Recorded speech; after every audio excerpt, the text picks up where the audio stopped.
Kang Deddy Mulyadi mendapatkan dukungan dari seluruh warga Jabar untuk berantas ormas-ormas benalu. Kelompok-kelompok meresahkan sering peras rakyat dengan dalih uang keamanan. Membebani pengusaha dengan iuran wajib dan pajak preman gak jelas. Dasar benalu ini memang sampah masyarakat dan kita mendukung langkah dari Gubernur Jawa Barat Deddy Mulyadi ini.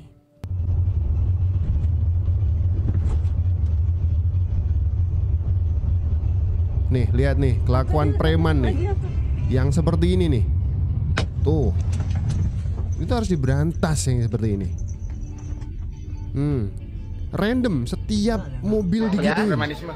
Ya, ini kan Satgas yang bertujuan untuk melindungi warga. Yang disebut warga itu adalah warga masyarakat biasa yang terdiri dari ada petani, ada pedagang, ada buruh, ada pengusaha. Kan semuanya harus dilindungi, dan premanisme kan berlangsung dari mulai pasar, jalan, sampai industri. Di jalan sopir, di jalan dipintai, di pasar dipintai, kemudian di industri dipintai. Ya kita harus tertibkan itu. Dan selain penertiban itu kan saya tadi jelaskan rangkaiannya adalah kita harus membangun rasa keadilan bagi lingkungan dan masyarakat dengan sistematika nanti yang akan saya bangun secara permanen. Operasionalnya seperti apa tim Satgas itu? Ya? Operasionalnya. Sekarang sudah operasi kok. Nah, maksudnya dia fungsinya himbauan atau penegakan? Enggak, penegakan. Sekarang udah berapa yang ditangkap di Jawa Barat? Ya. Oke.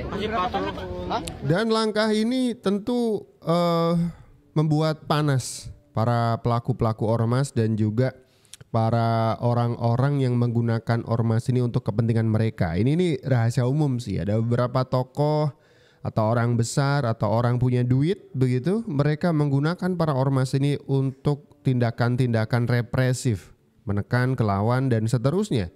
Ini salah. Ini seperti pasukan bayaran saja kan gitu. Ormas-ormas ini berdalih sebagai bentuk organisasi masyarakat yang sebenarnya preman-preman lagi ngumpul saja. Ini kemudian bahkan beberapa waktu yang lalu Deddy Mulyadi justru ditantangin oleh para preman ini untuk dialog dan diskusi katanya. Tapi alih-alih menanggapi justru Deddy Mulyadi minta maaf. Kalau misalkan selama beliau memimpin Jawa Barat, setiap hari bahkan ada kegaduhan yang dibikin oleh Deddy Mulyadi. Cuman masyarakat kalau misalkan mendapatkan pemimpin yang seperti ini, gaduh karena bersih-bersih, ya kita dukung. Beberapa hari yang lalu ada pemimpin yang menangisi ya, nasib hutan. Saya tidak tahu tangisnya benar atau tidak, itu bukan urusan kita. Penting dia menangis bahwa bagaimana pengelolaan hutan yang rusak ya. Itu karena sebagian daerah aliran sungai diberikan izin untuk berbisnis. Akibatnya peruntukan lahan hutan berganti.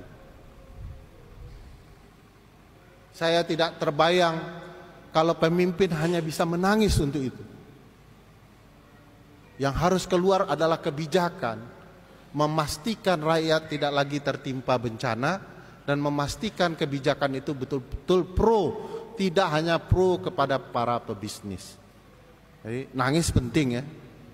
Kita ini kan nangisnya 5 tahun sekali ya. Dan nanti setelah 5 tahun ya lupa cara menangis di hadapan publik. Dan satu-satunya hamba yang mampu betul-betul menangis untuk kepentingan publik adalah orang-orang di masjid gitu. Orang-orang saleh. Karena nangisnya malam, tidak ketika belusukan. Kalau nangisnya belusukan ya aspek drama Koreanya jauh lebih tinggi ya. Tapi ya jangan dianggap tidak penting juga itu bersedih gitu. Sepanjang kemudian kebijakannya betul-betul mampu mengubah berbagai hal. Ini adalah Ferry Amsari waktu pidato di dalam masjid sebuah kampus begitu ya. Kita sebenarnya agak protes sih bagaimana masjid digunakan untuk orasi politik seperti ini. Karena kita sama-sama tahu juga masyarakat kita itu gampang sekali terpecah belah oleh urusan politik, apalagi kalau politiknya dibalut dengan agama. Kita masih trauma dengan Pilgub Jakarta yang melibatkan Ahok versus Anies dan di beberapa tempat yang lain yang menggunakan sentimen agama untuk urusan politik.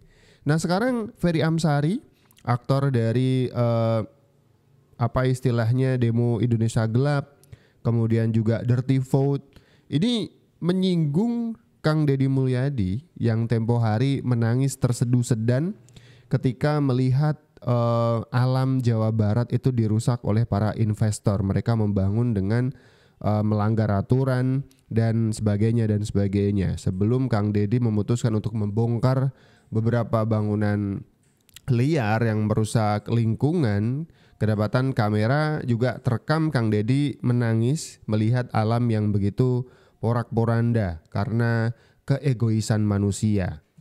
Ini disentil sama Ferry Amsari, menangisnya kayak drama Korea. Rakyat justru mendukung langkah-langkah Kang Deddy Mulyadi menyelesaikan ancaman banjir. Ferry Amsari ngapain? Memantik emosi dengan cara melihat dan menganggap Kang Deddy nangis kayak drama Korea saja. Untuk seluruh masyarakat Jawa Barat, saya menyampaikan permohonan maaf apabila saya setiap hari membuat kegaduhan dengan berbagai langkah dan kebijakan yang tentunya banyak yang tidak menyukainya. Gubernur Jawa Barat Deddy Mulyadi akhirnya buka suara setelah mendapat kritikan pedas dari pengacara dan organisasi masyarakat. Alih-alih membalas atau membela diri, Deddy memilih untuk mengungkapkan permintaan maaf. Ia menyampaikan maaf atas kebijakan dan gebrakan yang selama ini dinilai menimbulkan kegaduhan di masyarakat. Dikutip dari Tribun Jabar, permintaan maaf itu diunggah Deddy melalui Instagram resminya pada Minggu 13 April 2025. Gubernur Jawa Barat itu mengaku menerima kritikan dan masukan dari berbagai pihak secara terbuka. Dirinya menyadari bahwa kebijakannya sebagai pemimpin terkadang tidak diterima oleh sebagian orang. Meski demikian, Deddy tetap menyampaikan bahwa dirinya menerima kritikan sebagai bagian dari proses belajar. Menurutnya, kritikan yang datang bisa menjadi masukan yang berharga untuk dirinya. Sebagai informasi, Deddy mendapatkan kritikan dari pengacara kasus Vina, Tony RM, dan Ketua Ormas Gabriel Alexander Edwiori. Pasalnya, Tony menilai kebijakan Deddy terkesan terburu-buru dan melanggar prosedur. Sementara itu, Gabriel menantang Deddy soal rencana pembentukan Satgas Anti Premanisme. Lantas, Deddy mengaku menerima semua kritikan secara terbuka sebagai bagian dari proses memperbaiki diri dan kinerjanya. Ini Deddy Mulyadi dikritik, ya kan, oleh orang-orang yang tidak suka bagaimana Deddy Mulyadi kerja, yang sebenarnya rakyat justru lebih suka karena ngerasa diurusin oleh pemimpinnya. Ini alih-alih menjawab nyinyiran itu dengan balas gitu ya, membalas gitu. Tapi ini malah Deddy Mulyadi merendah dan justru minta maaf. Kenapa harus minta maaf? Gak usah minta maaf Kang Deddy, lanjutkan saja. Itu preman-preman harus disikat. Kemudian mereka yang nyinyirin ketika kedapatan ada video Kang Deddy menangis, gak usah dihiraukan, abaikan saja gitu. Ini seperti komentar netizen nih. Ada Arimbi, lah kenapa minta maaf Pak? Bapak sudah benar, masyarakat mendukung Bapak, benar.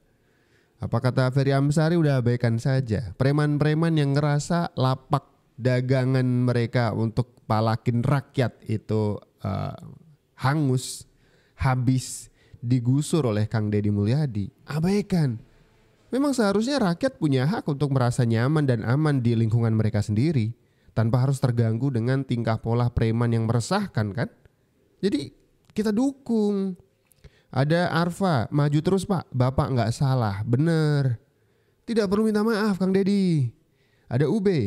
Di Indonesia ada berapa gubernur sih? Kok cuma KDM doang yang ada di media? Nah itu gubernur-gubernur di tempat kalian kemana saja? Mereka kan juga harus melaporkan apa yang sudah dilakukan untuk rakyat di masing-masing daerah mereka.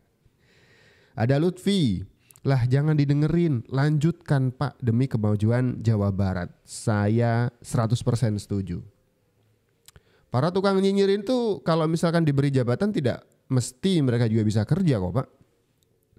Dan ketika Bapak bekerja begini, memberantas premanisme, benerin bangunan-bangunan yang merusak lingkungan sampai akhirnya bisa diperbaiki nih soal bencana banjir ke depan. Ini kita dukung. Masyarakat Jawa Barat full 100% mendukung. Jadi preman-preman itu biarkan terkaing-kaing lah, ya kan? Komisi Pemberantasan Korupsi atau KPK melakukan penggeledahan di rumah mantan Ketua DPD Lanyala Mataliti di Surabaya, Jawa Timur. Penggeledahan tersebut dilakukan dalam rangka penyidikan kasus dugaan korupsi dana hibah kelompok masyarakat atau POKMAS Provinsi Jawa Timur. Ketua KPK Setio Budianto di Gedung KPK Jakarta Pusat pada Senin 14 April 2025 awalnya enggan memberikan keterangan secara rinci mengenai penggeledahan tersebut karena proses masih berlangsung. Namun saat dikonfirmasi terpisah oleh Forum Keadilan pada hari yang sama, juru bicara KPK Tessa Mardika Sugiarto membenarkan adanya kegiatan penggeledahan yang dilakukan penyidik di Surabaya. Meski begitu, Tessa belum memberikan rincian lebih lanjut mengenai lokasi yang digeledah maupun temuan yang didapatkan penyidik di lapangan. Ia menegaskan bahwa informasi lebih lengkap akan disampaikan setelah seluruh rangkaian kegiatan penggeledahan selesai dilakukan. Sebelumnya, kasus dugaan korupsi dana hibah POKMAS Jatim telah menyeret sejumlah nama pejabat dan anggota legislatif di lingkungan pemerintah Provinsi Jawa Timur. Oke, ini kita bahas dulu ada langkah KPK yang menggeledah rumah mantan Kepala DPD RI, Lanyala Mataliti. Ini terkait dengan penelusuran atau pengembangan dari korupsi kasus hibah POKMAS Jatim. Komisi Pemberantasan Korupsi melakukan penggeledahan di rumah mantan Ketua DPD Lanyala Mataliti di Surabaya, Jawa Timur, dan penggeledahan ini dilakukan dalam rangka penyidikan kasus dugaan korupsi dana hibah kelompok masyarakat atau POKMAS Provinsi Jawa Timur. Kata Ketua KPK Setio Budianto di Gedung KPK Jakarta Pusat pada hari Senin 14 April kemarin. Awalnya ini memang masih tertutup, tapi nanti akan ada rilis dari KPK sendiri mengenai detil-detil dari penggeledahan yang sudah dilakukan. Nah, apa hubungannya penggeledahan KPK di rumah mantan Ketua DPD RI ini dengan kasus premanisme yang sedang kita bahas? Nih, maksud saya yang ini nih. Kadangkala preman itu digunakan atau ormas-ormas yang identik dengan premanisme itu seringkali digunakan untuk pengamanan-pengamanan yang justru kontraproduktif dengan penegakan hukum. Masa mereka lebih menentang penegak hukum dan mengamankan orang yang punya duit? Ini kan sampah masyarakat.